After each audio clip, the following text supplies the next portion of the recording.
Et bonjour, nous allons jouer en vous expliquant la règle du jeu de Babylone. Un jeu édité par Geek Attitude Games. Alors dans ce jeu, nous allons construire les jardins suspendus de Babylone. C'est magnifique. Le joueur bleu va débuter sa construction en 3 dimensions. Les fleurs bleues sont trouvables sur les tuiles. Alors comment se passe le tour du joueur? En gros, on prend d'abord une tuile, on prend des colonnes, on pose ces colonnes sur notre plateau de jeu, on pose la tuile dessus. S'il nous reste des colonnes, on les met dans le stock et c'est au tour du joueur suivant. J'ai la couleur rose. Je vais prendre une tuile et les colonnes. Sous une tuile, il faudra obligatoirement placer 3 ou 4 colonnes. Moi j'en ai placé 4 et là toi tu vas en placer 3. Quand on en place 3, on est obligé de poser un belvédère sur l'angle où il n'y a pas de colonne. C'est obligatoire. Ensuite, je pose une statue sur un logo statue qui est sur ma tuile terrasse. Effectivement, parce que chaque tuile contient des logos. C'est d'ailleurs comme cela qu'on va choisir les tuiles que l'on souhaite. Combien doit-on prendre de colonnes? Alors ça dépend de la tuile que l'on choisit. Quand je prends une tuile, je prends de base 4 colonnes, sauf si une des 4 tuiles autour est plus haute que celle que je viens de prendre. Par exemple ici, j'ai la tuile beige qui est au-dessus. Cette tuile noire a 4 tuiles au-dessus d'elle, donc elle donnerait 0 colonne. Haha. Là, cette tuile a la couleur bleue. Bleu, c'est ma couleur, donc elle me donne une colonne supplémentaire. Là, regardez, le bas du plateau est en dessous du niveau de la tuile, donc il donne bien une colonne. Voilà, là, jamais je prenais la tuile noire, j'aurais droit à une colonne parce qu'il y a le fond du plateau qui est plus bas. Voilà, donc là, maintenant, je vais reprendre mon tour. Je prends justement cette tuile, donc je prends 3 colonnes, comme je viens de l'expliquer. 1, 2, 3. Comme elle est bleue, je prends une colonne supplémentaire, ce qui me fait donc 4 colonnes. Je réfléchis où je vais placer ma nouvelle colonne. J'hésite parce que peut-être que je vais mettre un pont. Non, je vais mettre 4 colonnes. Et comme ceci, je vais poser une fontaine. Une fontaine va se poser sur 2 logos fontaine côte à côte. Je n'ai pas de tuile à stocker, c'est à toi. Moi, je prends une tuile et 4 colonnes. Je vais essayer de faire un pont. J'ai un logo pont sur la tuile déjà posée. J'ai un logo pont sur celle-là. Je les mets en face avec un d'écart et je vais pouvoir poser le pont. Évidemment, je n'oublie pas le belvédère parce que je n'ai posé que 3 colonnes dessous. C'est la fin du tour. Le dernier joueur révèle un jeton. Nous vous en parlerons plus tard. Nous vous expliquerons tous les effets des jetons. Donc là, c'est à moi. Je prends mes 4 colonnes. Je vais placer ma tuile de façon à faire un pont. Il y a 4 constructions différentes associées au logo sur les tuiles, plus le belvédère qui sera toujours posé à un endroit où il n'y a pas de colonne. Exactement, les 4 logos sont les logos pour les ponts, les logos pour les statues, les logos pour les fontaines et pour terminer, les logos pour les escaliers. On n'a pas encore fait d'escalier, pas vrai qu'on n'a pas encore fait d'escalier? Non, mais je vois que tu as tout préparé pour en faire un le tour d'après. Exactement. Si nous parlions des jetons que tu retournes à chaque fin de tour? À la fin de chaque tour, le dernier joueur retourne un jeton qui va donner un événement pour le tour suivant à tout le monde. Dans la vidéo de mise en place, nous avons vu qu'à 2 joueurs, il y a 14 jetons parce que nous allons jouer 15 tours. Que vas-tu nous retourner? Eh bien, l'événement pour le prochain tour, c'est que tout le monde a le droit à une colonne supplémentaire. C'est gentil. J'ai pris ma tuile, je prends mes colonnes. Ça fait 5 colonnes au total, ça c'est sympa. Il y a 2 colonnes que je transforme à une colonne double et 2 autres colonnes que je transforme aussi à une colonne double. C'est une action gratuite. Les colonnes doubles sont pratiques pour pouvoir monter un étage plus haut. Et là maintenant, je pose un belvédère parce que j'ai posé que 3 colonnes. Et Un escalier! notre premier escalier. Pour faire un escalier, il faut avoir un logo escalier sur une tuile au-dessus d'une autre tuile avec un logo escalier. Parce que les escaliers réclament 2 logos mais pas à la même hauteur. Alors que les ponts et les fontaines ont des logos à la même hauteur. D'ailleurs, je suis en train de positionner ma tuile afin de faire moi aussi une fontaine en alignant les 2 symboles. Dis-moi, je me demande pourquoi est-ce qu'en début de partie, nous n'avions pas d'événement avec les jetons. Car les 2 premiers jetons n'avaient aucun événement. Celui-ci nous permet d'avoir une double colonne. Oh, c'est encore plus sympa, c'est doublement sympa. L'inconvénient d'une double colonne comme ça qu'on nous donne en début de tour avec un jeton, c'est qu'on n'aura pas le droit de la garder. Ah mince, il va falloir l'utiliser à tout prix. Il y a 7 jetons de tour différents. Nous en avons déjà vu 3. Quels sont les 4 autres? Il y a un jeton vilain qui fait qu'on prendra une colonne de moins au début de notre tour. Un autre vous permet de prendre 2 colonnes à la place d'une quand c'est la tuile à votre fleur. Ah chouette, c'est gentil ça, moi j'ai la couleur bleue. Il y a un autre jeton qui permet de prendre un logo qui n'existe pas. Explique-moi.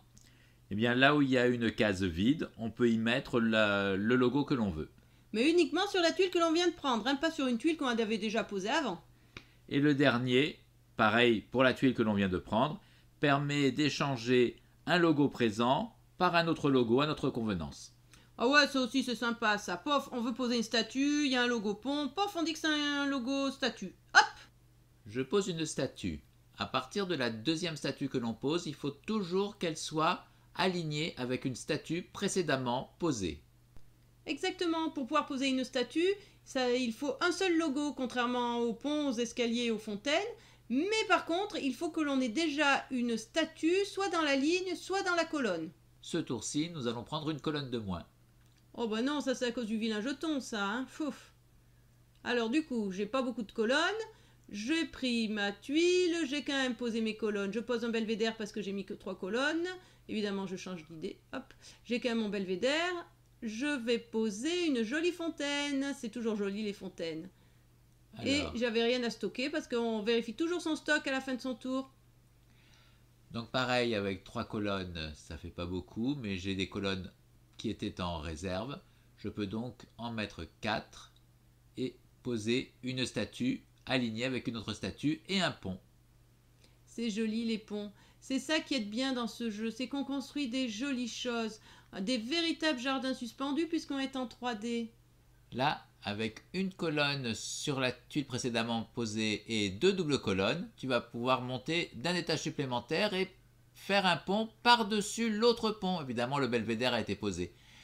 Alors, les 2 ponts sont l'un au-dessus de l'autre, mais les 2 vont compter à la fin car c'est une vision zénitale qui va être primordiale. Il faut que ça soit entièrement caché pour qu'on ne le compte pas. Oui, enfin, zénital, ça veut dire du dessus, hein. C'est un joli mot, mais qui veut dire juste qu'on va se mettre au-dessus et on va regarder du dessus. Et c'est vrai que toutes les choses qu'on verra pas, tous les belvédères, les statues qu'on voit pas, pof, ça comptera pas. D'ailleurs, je viens juste de recouvrir une statue.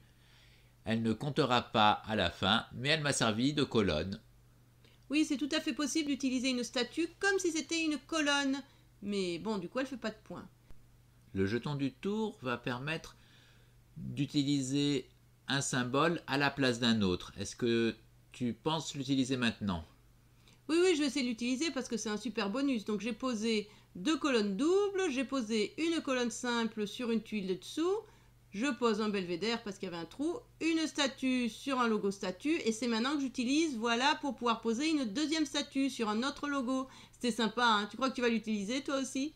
Je vais voir, mais c'est très important de savoir bien utiliser Les jetons de bonus du tour? Bon, des fois, c'est pas des bonus, mais moi, je suis surtout intéressée par les jetons bonus. Voilà un escalier bien placé. Le prochain jeton sera identique au précédent. Alors, rappel du tour de jeu. On est obligé de prendre une tuile dans la carrière. On prend le nombre de colonnes correspondant. Après, on peut poser des colonnes, donc 3 ou 4, pour pouvoir poser une tuile dessus. Mais ça, c'est pas obligatoire. Et ensuite, nous pouvons faire des constructions. Ce n'est pas obligatoire non plus. Puis, à la fin, on fait son stock. Là, je décide d'utiliser la tuile qui était à côté de mon plateau joueur. Je peux échanger quand je veux, sans souci. Je vais donc poser celle que j'avais, qui est beaucoup plus intéressante car il y avait 4 logos dessus. Et du coup, tu as gardé la nouvelle tuile en stock. Mais si tu veux, tu peux l'utiliser aussi, la nouvelle tuile. Tu as le droit de poser les deux pendant le même tour. Il faut avoir assez de colonnes pour ça. Ça, c'est vrai, ça c'est difficile d'avoir assez de colonnes.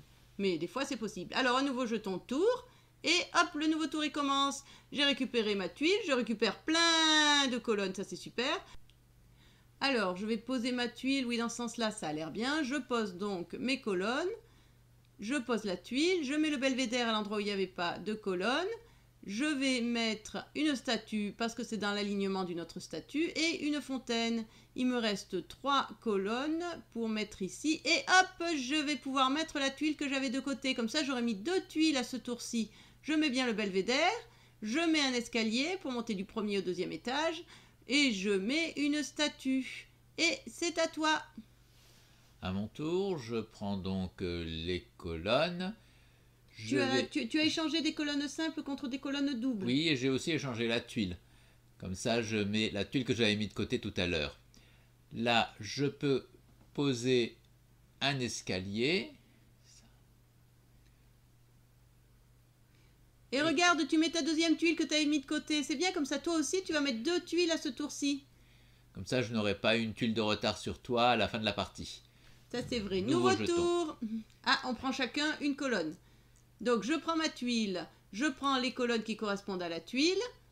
Je vais pouvoir poser tout ceci. Une tuile double à la place une colonne double à la place de 2 colonnes. Je pose un belvédère. C'est aligné, je peux poser une statue. À toi. Alors, je prends une tuile tout au fond. Mais il y a quand même plein de colonnes qui me sont données car il n'y avait pas de tuile au-dessus de celle que j'ai prise. Je vais mettre un belvédère car j'aurais mis que 3 colonnes doubles. Je commence à me monter un petit peu les étages parce que je voudrais monter assez haut. Et si on met un 3e étage quelque part sur notre plateau, il faut qu'il y ait déjà eu un 2e étage quelque part. C'est obligatoire, on ne peut pas monter directement d'un 1er étage à un 3e étage sans passer par un 2e étage n'importe où sur son plateau joueur. Bah oui, c'est pareil, on peut pas mettre un 2e étage directement, sinon pof, on commencerait par mettre que des colonnes doubles, un 2e étage, non, ça serait pas joli quand même. Alors là, je récupère des colonnes doubles, je vais essayer de monter encore un petit peu plus haut. Tu y arrives, hop. Parce que l'avantage de monter haut, c'est que toutes les constructions que l'on mettra plus haut rapporteront plus de points. Ça, c'est très important. Oui, ça c'est tout à fait plus. De toute façon, moi je dis c'est plus joli. Donc j'ai pris ma tuile, j'ai pris mes colonnes, je les pose. Je pose ma tuile. Comme j'ai mis que 3 colonnes, vous le savez par cœur, il faut mettre le belvédère. Je mets une statue alignée avec une autre statue. Et c'est à toi. On a presque plus de tours à jouer, ça se voit avec les jetons. Dès qu'on voit que le dernier jeton va arriver, ça sera le dernier tour. C'est très pratique pour pouvoir compter le nombre de tuiles qu'on aura encore à poser. Exactement. Merci. Alors là, qu'est-ce que tu es en train de faire? Là, j'ai posé une fontaine, mais que au 1er étage, ça me fera un petit peu moins de points que si j'avais mis plus haut. Nous avons eu des doubles colonnes, donc on ne pourra pas les stocker à la fin du tour. À nous d'essayer de s'en sortir avec. Oui, tu dis ça exprès pour te moquer de moi, parce que moi, je vais être obligé de la jeter, ma double colonne. Hop, c'est voilà. Bien dommage. Tandis que moi, j'ai prévu un moyen de l'utiliser. C'est toujours bon d'avoir les bonus bien utilisés. Moqueur. Parlons de l'auteur du jeu, Olivier Grégoire. Oui, il aime beaucoup inventer des jeux en 3D. Enfin, surtout la perspective cavalière. Ça, c'est un peu sa signature dans les jeux. D'ailleurs, il a gagné plusieurs fois le prestigieux concours de Boulogne-Billancourt. Ouh, c'est bien ça. Indubitablement. Oh, c'est le dernier tour. Oh là là là là là là, je vois que tu as pris le dernier jeton, ça veut dire que c'est le dernier tour. Bon, après, je l'avais vu venir quand même, hein. Mais c'est toujours bien que le jeu continue. J'aimerais en rajouter quelques jetons pour pouvoir faire quelques tours de plus. Bon, là, je vais utiliser une statue comme colonne. On vous avait déjà dit que c'était possible. Et vous voyez, je l'ai fait. Alors évidemment, la statue ne comptera plus. Tout ce qui est caché à un moment quelconque de la partie ne compte plus. Du coup, si on met une tuile par-dessus un logo, eh bien on ne pourra pas utiliser ce logo, même si c'était un pont et qu'on aurait pu le relier à une autre tuile avec un logo pont. À partir du moment où on ne voit plus par au-dessus, ça n'existe plus. Bah oui, des fois on pourrait se dire qu'on pourrait glisser une tuile par-dessous une autre. Non, non, pas possible. Allez, on va compter. Alors on va compter déjà les statues. 1 point par statue par étage. Donc les statues au 1er étage c'est 1 point, au 2e étage c'est 2 points, au 3e étage c'est 3 points. Les fontaines c'est 3 points par fontaine par étage. J'ai 3 fontaines au 1er étage, 3 x 3, 9 points. Ensuite, les ponts, c'est pareil, c'est 3 points par étage. Alors les ponts, j'en ai également 3. 1, 2, 3. Il y en a 2 qui sont au premier étage, 1 au deuxième étage. Donc c'est 3 plus 6 points. Ça nous fait 12 points.